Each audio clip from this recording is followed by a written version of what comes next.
Welcome to beat the street. आज हम करेंगे फंडामेंटल एनालिसिस एफएल इंडिया का, जिसमें हम आपको बताएंगे कि इसमें आपको क्या करना है, ये कंपनी करती क्या है, Q4 रिजल्ट्स कैसे रहे, बिजनेस कैसा है, फंडामेंटल और फिनेंशियल्स क्या बोल रहे हैं, और बाकी सारी बहुत सारी चीज़ों के बात करेंगे। शेयर होल्डिंग पैटर्न में कुछ चेंजेस आए हैं क्या, वो सब चीज़ों के बारे में बात करेंगे और आपको बताएंगे कि इसमें आपको क्या करना चाहिए, बाय करे, सेल करे, होल्ड करे, long term short term target क्या हो सकते हैं। ये सारी चीज़ें हम लोग इस वीडियो के दौरान डिस्कस करेंगे। अगर आप अभी तक हमारे टेलीग्राम चैनल से नहीं जुड़े तो जुड़ जाइए। वो एक नॉर्मल टेलीग्राम चैनल नहीं है, बीट द स्ट्रीट के नाम से आप उसको सर्च कीजिएगा। ये इंडिया का first automated stock market feed है, जहाँ पे एक ऑटोमेटेड सॉफ्टवेयर के थ्रू सभी कॉन कॉल, ब्रोकरेज रिपोर्ट्स, बड़े बड़े न्यूज़ सोर्सेज, भले वो CNBC हो, चाहे ET नाउ हो या लाइव मिंट हो, सभी जगह से न्यूज़ ऑटोमेटेड बेसिस पे आपको एक ही जगह मिल जाएगी। यानी स्टॉक मार्केट की सारी खबरें एक जगह आपको, इसके अलावा और कहीं देखने की जरूरत नहीं है। आप बीट द स्ट्रीट सर्च कर सकते हैं, नहीं तो आप लिंक इन डिस्क्रिप्शन के थ्रू जा सकते हैं। और प्लीज़ हमें टेलीग्राम पे भी फॉलो कीजिएगा। चलिए बात करेंगे एफएल इंडिया की। एफएल इंडिया बेसिकली एक यहाँ पे जो एक प्लेटफॉर्म कंपनी है जो यहाँ पे एडवर्टाइजिंग और मार्केटिंग का काम करती है, मतलब कस्टमर एक्विजिशन का काम करती है। इसके बिजनेस को थोड़ा और डिटेल में समझेंगे, बट एक टेक्नोलॉजी और मार्केटिंग ड्रिवन कंपनी है जो एडवर्टाइजिंग के फील्ड में है। ठीक है, अगर आप देखोगे तो इसका जो रेवेन्यू है Q4 के लिए वो 76% से बड़ा है YoY बेसिस पे, और यहाँ पे अगर आप पैट की बात करो वो 73% से बड़ा है। पूरे 12 महीने की अगर हम बात करें 54% से इनका रेवेन्यू बढ़ता है और पैट यहाँ पे 57.4% से बढ़ता है। तो ये सारी चीज़ें हैं। अगर आप बात करोगे EBITDA की, तो यहाँ पे EBITDA के अंदर 63% का इंक्रीज देखने को मिला, जो कि 34.5 करोड़ है।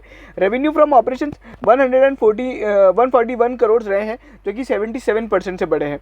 वहीं पे अगर आप देखोगे पैट, अगर आप देखोगे इसको नॉर्मलाइज कर दे अपन यहाँ पे जो बेसिकली कुछ एक्सेप्शनल आइटम के अलावा, तो यहाँ पे अगर आप देखोगे तो 26.5 करोड़ से बढ़ते हैं, जो कि 73% का इंक्रीज है। वहीं पे इसी तरीके से हम लोग ने 12 मंथ्स के बारे में बात करी, तो ओवरऑल जो परफॉर्मेंस है YoY बेसिस पे काफ़ी अच्छी है। और मैं आपको बता दूँ Q1Q बेसिस पे भी कंपनी की काफ़ी अच्छी परफॉर्मेंस है। और वहीं पर अगर अपन देखेंगे तो यहाँ पे जो ग्रोथ है ना वो CPCU और नॉन CPCU बिजनेस से है। CPCU का मतलब होता है cost per converted user. Converted users का मतलब होता है कि जो यहाँ कंपनी के प्लेटफॉर्म पे आए और यहाँ पे रेवेन्यू जनरेट करके दिया। अगर आप देखो तो CPCU के अंदर अभी अगर आप देखोगे 3 करोड़ यहाँ पे कन्वर्टेड यूज़र्स ऐड किए गए हैं, और यहाँ पे टोटल कन्वर्टेड यूज़र्स जो है वो यहाँ पे अगर आप देखोगे तो 10.5 करोड़ हो चुके हैं। ठीक है ना। वहीं पर अगर आप देखोगे तो यहाँ पे कंपनी ने इस तरह से काम किया है। और यहाँ पे कंपनी के जो टॉप 10 इंडस्ट्रियल वर्टिकल्स है, जिसकी हम बात करेंगे, बेसिकली हेल्थ, एजुकेशन और ये वाले जो डिजिटल बिजनेस है, उसी के साथ ये लोग काम करते हैं, जिनको ये लोग अपनी सर्विस देते हैं। तो कोविड-19 रेजिलेंट है और जिसके कारण इनको यहाँ पे ये कोविड से लीस्ट अफेक्टेड कंपनी है। ठीक है, तो ये सारी चीज़ें हैं। उसी के अलावा कंपनी का जो यहाँ पे कैश फ्लोज है वो रोबस्ट रहा है, काफ़ी अच्छा है। 101 करोड़ का यहाँ पे जो कैश फ्लो जनरेट किया है, ऑपरेटिंग कैश फ्लो, जिसके अंदर 41% का इंक्रीज है। अब आप यहाँ पे देख सकते हो मार्जिन फ्रंट पे अगर आप देखोगे पैट अगर यहाँ पे तो 18.5% का मार्जिन रहा है। ओवरऑल यहाँ पे 19.7% का मार्जिन रहा है। अच्छा, अनुज खन्ना जो इनके चेयरमैन है, उनका क्या कहना है वो भी अपन देख लेते हैं। उन्होंने बोल रहा है कि यहाँ पे कंपनी ने यहाँ पे सक्सेसफुली एफएल 2.0 के लिए स्ट्रेटेजिक फाउंडेशन कर दिया है, जो कि अगर आप देखोगे वो इनका 2V पे जो फोकस रहता है, वर्नाकुलर और वर्टिकलाइजेशन स्ट्रेटेजी जो इनकी है। अब यहाँ पे ये लोग क्या करने वाले हैं, ecosystem level mobile OEM operator partnerships पे काम करेंगे, और वहीं पे टेक प्लेटफॉर्म्स और IP पोर्टफोलियो का यूज़ करके ये फर्दर अपनी जो लीडरशिप है उसको इंक्रीज़ करेंगे। और उसी के अलावा कंपनी ने यहाँ पे एग्जिस्टिंग और नए कस्टमर से काफ़ी अच्छी ग्रोथ हासिल करी है, और यहाँ पे कोविड-19 के कारण यहाँ पे इनका जो बिजनेस है वो बहुत ही कम अफेक्ट हुआ है। वहीं पे आउटलुक जो बताया वो ऑप्टिमिस्टिक है, और यहाँ पे स्ट्रांगली पोजीशनड है नए मार्केट डायनामिक्स में जाने के लिए, और यहाँ पे कोई भी क्रेडिबल कंसोलिडेशन अपॉर्चुनिटीज़ में इन्वेस्ट करने के लिए, मतलब आने वाले टाइम में ऑर्गेनिक और इनऑर्गेनिक ग्रोथ दोनों के लिए ही ये लोग लुक आफ्टर करेंगे। अच्छा, एफएल इंडिया करती क्या एग्जैक्टली, तो बेसिकली ये है ना mobile advertising, consumer engagement, acquisition और ट्रांजैक्शन का काम करती है। ठीक है, उसमें से अगर आप देखोगे इनका कंज्यूमर प्लेटफॉर्म से मेजॉरिटी बिजनेस आता है, जो कि यहाँ पे अगर आप देखोगे करीबन जो यहाँ पे जिसमें है ना कंपनीज आती हैं और ऑनलाइन टू ऑफलाइन यहाँ पे कन्वर्जन करके देती है। ठीक है ना, तो ऑफलाइन टू ऑनलाइन और ये सारी चीज़ें होती है। और एंटरप्राइज प्लेटफॉर्म जो होता है जिसके अंदर ऑफलाइन कंपनीज यहाँ पे ऑनलाइन आती है, ये सारा काम होता है। और O2O जो होता है ऑनलाइन एडवर्टाइजिंग टू ऑफलाइन वॉक-इन्स, मतलब यहाँ पे एडवर्टाइज ऑनलाइन किया जाता है बट उसका फिर है ना, जैसे मान लीजिए वीआईपी का ऐड किया और वीआईपी का यहाँ पे बेसिकली वो उसकी स्टोर में आके वो खरीद रहा है, ठीक है। अच्छा, इनकी जो होल्डिंग्स है, इनकी जो प्रमोटर है एफएल होल्डिंग्स, वो सिंगापुर बेस्ड कंपनी है। उसके अंदर जो पैसा लगा रखा है माइक्रोसॉफ्ट, D2C यानी टाटा डोको जो एनटीटी डोकोमो है, और इन लोग ने बड़े बड़े लोगों ने पैसा लगा रखा है। बेनेट एंड कोलमैन ने भी यहाँ पे पैसा लगा रखा है। तो ओवरऑल यहाँ पे कंपनी की जो ये सब चीज़ें काफ़ी अच्छी है। अच्छा, अब मैं यहाँ पे एक और चीज़ आपको बता दूँ। हम सबसे पहले यहाँ पे बात कर लेते हैं एफएल इंडिया की, एक बार इन्वेस्टर प्रेजेंटेशन को देख लेते हैं। अगर आप देखोगे इनका 15 ईयर्स का ग्लोबल ट्रैक रिकॉर्ड है।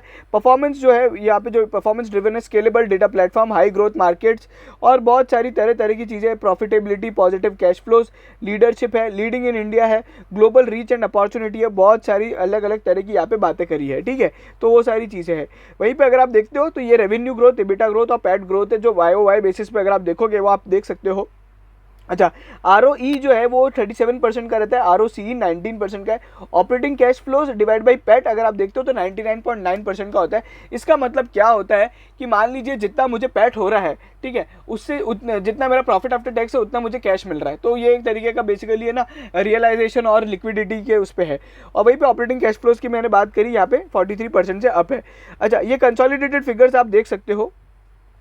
यहाँ पे अगर आप देखोगे तो कंपनी के एक्सपेंसेस काफ़ी बड़े हैं और इसके कारण थोड़ा बहुत मार्जिन पे यहाँ पे वो फोकस वो है ना डेंट हो गया है। 24.3% के इनके मार्जिन है और पैट मार्जिन इनका 32.9 का है। तो वहीं पे अगर आप देखोगे तो मेजर यहाँ पे इम्पैक्ट क्या है, तो यहाँ पे इम्पैक्ट ये है कि कंपनी ने बोला जो एक्सपेंसेस हैं वो यहाँ पे Q3 में जितने थे ना उतने ही है लगभग, ठीक है। रेवेन्यू के अंदर अगर आप देखोगे तो बेसिकली कंपनी का रेवेन्यू बढ़ के दिखाया है, 76% रेवेन्यू ग्रोथ है और 12 महीने का भी आप ग्रोथ देखोगे तो काफ़ी अच्छा है। पैट मार्जिन और इबिटा मार्जिन सभी के अंदर यहाँ पे ग्रोथ है। फिर उसी के अलावा यहाँ पे कंपनी ने एक जो ये अगर आप देखोगे तो जो अदर इनकम है यहाँ पे 360 करोड़ की हुई है, जिसके कारण यहाँ पे ओवरऑल एक अगर आप 360 मिलियन की हुई है तो ओवरऑल उसकी प्रॉफिटेबिलिटी पे अफेक्ट आता है। तो 585 मिलियन का यहाँ पे बेसिकली प्रॉफिट है। और अगर अपन यहाँ पे जो अगर अपन नॉर्मलाइज प्रॉफिट आफ्टर टैक्स निकालें, जो कि क्या होता है बेसिकली कुछ नहीं, उसमें जितने भी एक्सेप्शनल वगैरह होते हैं उन सब चीज़ों को हटा दिया जाता है। गेन ऑन रिवैल्यूएशन वगैरह जो होता है ना, वो सारी मतलब जो वन टाइम गेन्स वगैरह होते हैं ना, तो वो हटा के जो अगर आप देखोगे तो 265 मिलियन का यहाँ पे कंपनी ने ये प्रॉफिट पुट ऑन किया है। तो उससे अगर आप देखते हो तो 73% की ग्रोथ है। तो ये सारी चीज़ें, और नॉर्मलाइज जो अगर आप देखोगे तो पैट मार्जिन 18.5% है, ठीक है। तो वो यहीं पे इसलिए आप लोगों को लग रहा होगा कि यार इबिटा मार्जिन 24.3 है बट पैट मार्जिन ज़्यादा, ऐसे कैसे हो सकता है। तो उसके पीछे ये रीज़न है कि कंपनी का अदर इनकम बहुत ज़्यादा था इस बार, जिसके कारण ये सारी चीज़ें। और वहीं पे अगर आप CAGR ग्रोथ देखते हो तो वो बहुत ही खतरनाक है, डबल डिजिट CAGR ग्रोथ है। और YoY ग्रोथ भी अगर आप देखते हो तो CAGR ग्रोथ से ज़्यादा है, ठीक है। सभी मामलों में अगर आप देखोगे इबिटा या फिर नेट प्रॉफिट या फिर पैट के अंदर, तो ये सारी चीज़ें। कैश फ्लो ट्रेंड्स वापस बहुत स्ट्रांग रहे हैं, 35% की यहाँ पे CAGR ग्रोथ है। रिटर्न ऑन एसेट्स यहाँ पे अगर आप देखोगे 17.9 है, ग्रॉस डेप्ट टू इक्विटी 0.33 है, नेट डेप्ट टू इक्विटी यहाँ पे 0.15 है। क्वार्टरली परफॉर्मेंस ट्रेंड अगर आप देखते हो तो यहाँ पे रेवेन्यू के अंदर अगर अपन देखें, जैसे कि मैंने बताया कि यहाँ पे जो रेवेन्यू फ्रॉम ऑपरेशंस है वो कम हुआ है, बट ओवरऑल यहाँ पे टोटल रेवेन्यू की अगर आप बात करोगे ना तो वो बढ़ गया है, क्योंकि इस बार कंपनी को एक बहुत ज़्यादा अदर इनकम में गेन हुआ है, तो उसके कारण ये सारी चीज़ हुई है। वहीं पर अगर आप देखोगे तो यहाँ पे जो इन्वेंट्री एंड डेटा कॉस्ट वगैरह वो सारी चीज़ें बताई है। और बाकी और इसमें यहाँ पे कंपनी ने ये भी बोला कि Q3 जो है ना वो हाईएस्ट क्वार्टर रहता है हर बार की जैसे, क्योंकि वो बिजनेस सीजन होता है, उस टाइम इनका सीजन सबसे ज़्यादा होता है। अच्छा, Q3 में सीजन सबसे ज़्यादा क्यों होता है, क्योंकि वो एक है ना बेसिकली फेस्टिव सीजन होता है, तो वहाँ पे एडवर्टाइजिंग हर कंपनी ज़्यादा करती है। कोई भी तरह का अगर आप देखोगे ना 99% जो बिजनेस होते हैं या मतलब जितने भी बड़े बड़े बिजनेस होते हैं वो सब उस टाइम बहुत ज़्यादा एडवर्टाइजिंग पे फोकस करती है, बिकॉज वो एक जो क्वार्टर होता है वो स्पेंडिंग क्वार्टर होता है। आप अगर देखोगे पहले भी अगर आप देखोगे FY19 में भी तो सबसे बड़ा क्वार्टर वही होता था, ठीक है। और वहीं पर अगर आप देखोगे FY20 में भी तो यही होता था और इस बार भी वही है। तो आप ऐसे अगर कंपेयर करते हो तो कंपनी ने काफ़ी अच्छा परफॉर्म किया है, वो सीजनलिटी है जो कंपनी ने डिस्क्लोज किया है। इबिटा मार्जिन्स के फ्रंट पे अगर आप देखते हो तो ओवरऑल इबिटा मार्जिन्स यहाँ पे इस बार लगभग इस साल के लिए तो फ्लैट ही रहे हैं। इबिटा मार्जिन्स के अंदर कोई खास ग्रोथ नहीं है, बट इबिटा के अंदर यहाँ पे अगर आप देखते हो तो अच्छी खासी CAGR और YoY बेसिस पे ग्रोथ है। पैट के अंदर भी अगर आप देखते हो तो पैट मार्जिन्स यहाँ पे लगभग यहाँ पे अगर आप इस साल के लिए देखोगे तो लगभग वो 20 से 18% पे ही चल रहे हैं, बट यहाँ पे जो ग्रोथ है वो यहाँ पे CAGR बेसिस पे अमाउंट ऑफ पैट पे अच्छी खासी ग्रोथ है। ये CPC जो ये बिजनेस है उसके अंदर यहाँ पे कंपनी ने बताया है कि यहाँ पे कन्वर्टेड यूजर्स कितने, अभी यहाँ पे 1 करोड़ यूजर्स हो गए गए, जो पहले यहाँ पे अगर आप देखोगे धीरे धीरे इनके कन्वर्टेड यूजर्स बढ़ते जा रहे हैं। और एवरेज CPCU बेसिकली कितना वो आता है, तो यहाँ पे अगर आप देखोगे तो उससे यहाँ पे 40 रुपीज़ पर रेवेन्यू पे अगर आप देखते हो तो ये ओवरऑल यहाँ पे CPCU का रेवेन्यू आता है। तो ये सारी चीज़ें मतलब पर यूज़र भी अगर आप देखोगे तो यहाँ पे लगभग वो स्टेबल रहा है, ठीक है ना, उसमें ऊपर कुछ है नहीं। वहीं पे अगर आप देखते हो Q4 परफॉर्मेंस ट्रेंड है यहाँ पे, जो कितने लोगों को इस बार टारगेट किया है, तो 30 करोड़ मतलब 3 करोड़ लोगों को टारगेट किया है और वो सारी चीज़ें, तो ये परफॉर्मेंस ट्रेंड है। अच्छा, इनकी जो टॉप 10 बिजनेस वर्टिकल है वो यहाँ पे EFGH कैटेगरी में अगर आप देखोगे तो ये है e-commerce, edtech, entertainment, fintech, food tech, FMCG, health tech, government, groceries, gaming. अभी इनमें से अगर आप देखोगे ना, मोस्टली जो बिजनेस है, अगर आप FMCG को छोड़ दो और यहाँ पे गवर्नमेंट और ग्रॉसरीज तो ठीक है, मतलब गवर्नमेंट को छोड़ दो, ग्रॉसरीज को छोड़ दो, ठीक है, बाकी सभी जो बिजनेस है वो कोविड-19 प्रूफ है, सभी ने बहुत अच्छा परफॉर्म किया है। और इसमें से कुछ कुछ बिजनेस है जो फिनटेक, एडटेक जो बिजनेस है वो तो सबसे ज़्यादा चल रहे हैं, और एंटरटेनमेंट में भी जो अपना OTT बेस्ड डिजिटल कॉन्टेंट है वो बहुत ज़्यादा चल रहा है, ठीक है ना। तो ये सारी चीज़ें हैं। वहीं पे अगर आप देखोगे EFGH से जो इनके इन 4 वर्टिकल से 90% रेवेन्यू आता है। और वहीं पे अगर आप देखोगे कंपनी के जो टॉप 10 कस्टमर्स है उसका यहाँ पे शेयर कम होता जा रहा है, जो कि मुझे बहुत ही अच्छे लग रहा है। अच्छा, इससे क्या होता है, कंपनी अपने टॉप 10 कस्टमर्स पे बहुत कम डिपेंडेंट है। अगर धीरे धीरे ये रेवेन्यू कम होता है तो ये बहुत अच्छी बात है, मतलब कंपनी यहाँ पे अपने नए नए कस्टमर ऐड करती जा रही है और डाइवर्सिफाई हो रही है, और उन 10 कस्टमर पे अपने डिपेंडेंट नहीं है, ठीक है। ग्लोबल इंडस्ट्री अगर आप ट्रेंड देखते हो तो ये कंपनी ने ग्लोबल इंडस्ट्री अगर आप देखोगे तो ये डिजिटल एड स्पेंड में अगर क्या क्या ग्रोथ देखने को मिलेगी, मोबाइल स्पेंड, एड स्पेंड में, ई-कॉमर्स मार्केट में, और वो सारी चीज़ें। तो ओवरऑल आपको सभी को पता है कि यहाँ पे जो यहाँ पे कंपनी ने काम करने वाला है ये बहुत ही आने वाले ग्रोइंग फेज में है, ठीक है। और उसी के अलावा 6 बिलियन न्यू कनेक्टेड डिवाइसेस यहाँ पे ऐड हो जाएंगे 2025 तक, जो कि यहाँ पे अगर आप देखोगे, और जितने जितने नए नए टेक्नोलॉजी डिवाइस आते जाते हैं उतने उतने यहाँ पे इनका एडवर्टाइजिंग बढ़ता जाएगा।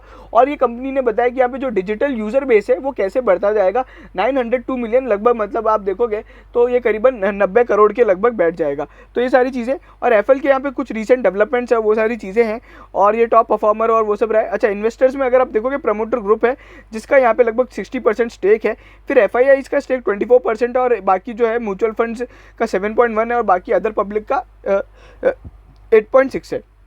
एक इंपॉर्टेंट अपडेट ये है कि यहाँ पे कंपनी को MSCI ग्लोबल इंडेक्स में यहाँ पे ऐड ऑन किया गया है, और यहाँ पे ये सारी चीज़ें जिसके कारण हमें MSCI से में अगर ऐड होती है ना कोई भी कंपनी, तो यहाँ पे इनके लिए FII से बहुत ज़्यादा वो बढ़ता है, इनका बेसिकली वो बढ़ता है, अपना इन्फ्लोस बढ़ता है, वो लोग खरीदते हैं। अच्छा, इस पे किस किस की राय है, अगर आप देखोगे Sharekhan, Axis Securities, ICI Direct, Dalal Broacha, Daulat Capital, Nomura, ठीक है। तो ये सारी चीज़ें, अच्छा ये सारी ब्रोकरेज रिपोर्ट्स अभी तो आई नहीं है क्योंकि रिजल्ट्स अभी अभी आए, बट किसी को भी ये सब ब्रोकरेज रिपोर्ट्स चाहिए तो आपको हमारे टेलीग्राम चैनल पे मिल जाएगी, और जब भी हमारे पास आ जाएगी तो हम लोग यहाँ पे पिन कमेंट में ये सब डाल देंगे, ठीक है। तो वो सारी चीज़ें आपको नोमुरा की रिपोर्ट पढ़नी चाहिए, बहुत ही अच्छी होती है, और ये सारी चीज़ें थी। अच्छा, बिजनेस सेगमेंट्स में अगर आप देखते हो, ग्लोबल टेक्नोलॉजी कंपनी है, मार्केट पोजीशन, प्रॉफिटेबल बिजनेस, वो सब ठीक है। End to end mobile platform है जिसके अंदर यहाँ पे अभी जो इनका यहाँ पे रीच है वो 2.2 बिलियन कनेक्टेड डिवाइसेस का है, और वो सारी चीज़ें हैं।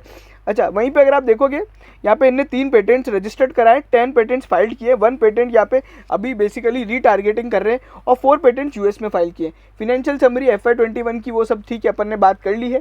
ग्लोबल रीच अगर आप देखोगे, इंडिया से जो रेवेन्यू आता है वो 49% का आता है, और बाहर से जो रेवेन्यू आता है 50% का आता है। और ये ओवरऑल जो इनकी ग्लोबल रीच है यहाँ पे बताया, अमेरिका, ऑस्ट्रेलिया, यूरोप में है इनका काम। और कंज्यूमर प्लेटफॉर्म जो है यहाँ पे 98% बिजनेस लेके आता है, और वहीं पे अगर आप देखोगे एंटरप्राइज जो प्लेटफॉर्म है 1.8% आता है। तो मतलब एक जो मेन बिजनेस है वो बेसिकली यहाँ पे जो कस्टमर एक्विजिशन का काम है वो सारा मेन बिजनेस है, और वो सारी चीज़ें हैं।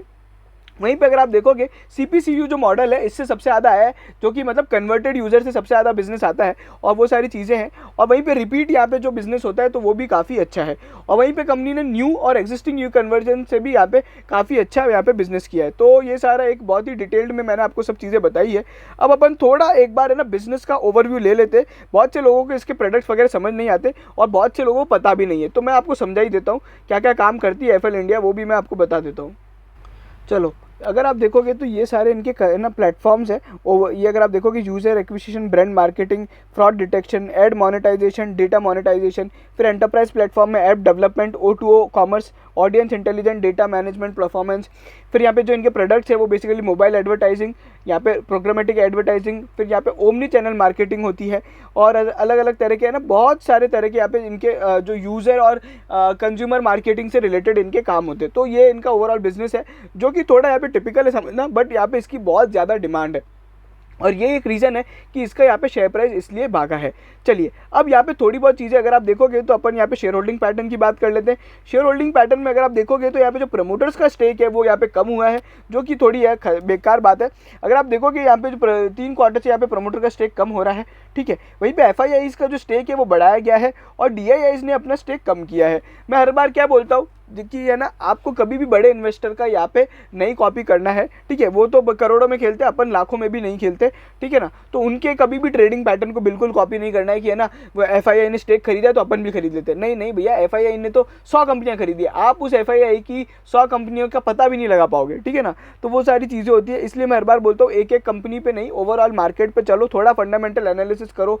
और अगर आपको कोई भी स्टॉक का फंडामेंटल एनालिसिस करना है ना तो आप प्लीज़ हमें कॉमेंट सेक्शन में बताओ और हमें व्हाट्सएप कर सकते हो। कोई भी स्टॉक मार्केट क्वेरी है तो हम लोग आपकी बिल्कुल हेल्प करेंगे। एकदम फ्री ऑफ कॉस्ट सर्विस है, कोई नहीं करता, यूट्यूब पे हम लोग कर रहे हैं और केवल सब्सक्राइबर के लिए कर रहे हैं, ठीक है। एफएल इंडिया की जो होल्डिंग्स है वो बेसिकली यहाँ पे कम होती हुई दिखाई दी है, जो इनका मेन यहाँ पे प्रमोटर है, ठीक है। वहीं पे पब्लिक शेयर होल्डिंग में यहाँ पे मालाबार फंड है जिसने भी अपना यहाँ पे स्टेक कम किया है। तो ये सारी चीज़ें। अच्छा, पी वैल्यूएशंस वगैरह और पीबी वैल्यूएशंस पे अपन बात कर लेते हैं। यहाँ अगर आप देखोगे ना, ये 100 के पी पे ट्रेड हो रहा है, ठीक है। अभी जिसका भाव चल रहा है 5255 कुछ 225 चल रहा है, डिवाइड बाय 52 से करोगे तो लगभग 100 का पी आएगा। तो ये जो पी है ना थोड़ा हाई है, ठीक है। यहाँ पे एक मेरे को थोड़ा कंसर्न रखता है। और दूसरी चीज़ यहाँ पे मेरे को एक जो बेकार लगी है इस पूरी बैलेंस शीट को, अगर अपन देखें कंसोलिडेटेड बैलेंस शीट है इनका, यहाँ पे जो अगर आप देखोगे तो जो टोटल इक्विटी तो ठीक है, वो तो अपने को इतना लेना देना नहीं है, बट यहाँ पे जो अगर आप देखोगे तो यहाँ पे बोरोइंग्स यहाँ पे कंपनी की बड़ी है। ओवरऑल यहाँ पे अगर आप देखोगे करंट हो चाहे नॉन करंट हो, यहाँ पे बोरोइंग्स थोड़ी बढ़ती हुई दिखाई दी है, वो ठीक है। यहाँ पे जो ग्रोइंग कंपनी और इनको बहुत सारी चीज़ें करनी भी रहती है। ओवरऑल कैश फ्लोज वगैरह तो यहाँ पे मैंने बताया था यहाँ पे पॉजिटिव है, और यहाँ पे इंडिया और आउटसाइड इंडिया से जो रेवेन्यू वगैरह आता है वो सब ठीक है। अच्छा, इनके यहाँ पे अच्छा जो इनका IPO आया था ना उसमें अभी भी थोड़ा बहुत अमाउंट अनयूटिलाइज्ड है, वो यहाँ पे करीबन 94 मिलियन है। बट अभी I don't know why company is not repaying their डेब्ट, तो वो सारी चीज़ें हो सकती है। और अगर आप देखोगे तो 77 मिलियन यहाँ पे अभी भी पैसा अनयूटिलाइज्ड है। तो ये सारी चीज़ें, और ये जो कंपनी का IPO आया था 31 मार्च 2020 के करीब आया था ये IPO, तो कंपनी ने उस टाइम IPO रेस किया। तो अभी भी यहाँ पे जो बेसिकली यहाँ पे जो पैसा है वो अनयूटिलाइज्ड है। और उसी के अलावा यहाँ पे कंपनी ने थोड़े बहुत यहाँ पे अकाउंटिंग बिजनेस के बारे में बताया क्या क्या चीज़ें हैं, तो वो सब ठीक है। अच्छा, यहाँ पे अगर प्राइस टू बुक रेशियो अपन देखते हैं तो ओवरऑल यहाँ पे अपने को टोटल इक्विटी अगर आप देखोगे तो जो है वो 359 करोड़ रुपीज़ की है। ये आई थिंक मिलियंस में दे रखा है, तो 359 करोड़ की टोटल इक्विटी है। और वहीं पे जो अगर आप मार्केट कैप देखोगे तो यहाँ पे 13,924 करोड़ का है। तो प्राइस टू बुक रेशियो जो अपना बैठेगा ये वाला आप मत रेफ़र करना, ये पुराना है, अभी तक अपडेट नहीं हुआ है। तो अगर आप यहाँ पे इसको डिवाइड करते हो 13,259 को डिवाइड बाई 351, तो यहाँ पे 37 का यहाँ पे प्राइस टू बुक रेशियो बैठता है, जो कि थोड़ा महंगा है। और यहाँ पे ये सारी चीज़ें मेरे को थोड़ी अजीब लगती है इस कंपनी में। ओवरऑल यहाँ पे अपन अब देख लेते हैं यहाँ पे क्या क्या हो सकता है, क्या क्या नहीं हो सकता है। यहाँ पे जो रेजिस्टेंस अब बन रहा है वो 5879 का है, और यहाँ पे जो स्टॉप लॉस है वो स्टॉप लॉस का जो सपोर्ट है वो 5100 का है, ठीक है। अब अपन यहाँ पे एक बार टेक्निकली चार्ट्स भी देख लेते हैं क्या क्या चीज़ें हैं। तो यहाँ पे अभी मेरा टारगेट दिया है कि 5600 एक शॉर्ट टर्म, और लॉन्ग टर्म के लिए 6000 का टारगेट रहेगा। बाकी ये सारी चीज़ें हैं, आज हम लोग ने सब चीज़ें डिस्कस कर ली है, कैसे क्या है, काम कैसे करती है, शेयर होल्डिंग पैटर्न में क्या क्या चेंजेस आ रहे हैं, कंसर्न्स क्या है, ओवरऑल कंपनी कैसा काम कर रही है। ओवरऑल मेरा व्यू इस पर पॉजिटिव है, बट यहाँ पे वैल्यूएशंस को लेके एक कंसर्न है। और बाकी सारी चीज़ें मैंने आपको बताई दी, फिनेंशियल और टेक्निकल एनालिसिस कंप्लीट किया, कैश फ्लोज वगैरह भी देख लिए। तो ये था पूरा टेक्नो फंडा एनालिसिस। इसी तरह के डीप स्टॉक टिप्स और स्टॉक एनालिसिस के लिए चैनल को सब्सक्राइब करें, इंस्टाग्राम पे फॉलो करें ताकि इन्फोग्राफिक्स मिल सके, टेलीग्राम पे फॉलो करें ताकि आपको सारी न्यूज़ मिल सके, और ट्विटर पे हमें फॉलो करें ताकि आपको सारी टिप्स मिल सके। एक कंप्लीट यहाँ पे सर्विस हम लोग दे रहे हैं, और आपको कुछ नहीं करना है, केवल सब्सक्राइब करना है और हमें हर प्लेटफॉर्म पे फॉलो करना है। It's totally free of cost. किसी को भी कोई डाउट है तो आप व्हाट्सएप कर सकते हैं, कॉमेंट में बताइएगा आपको वीडियो कैसा लगा। Please like, share and subscribe.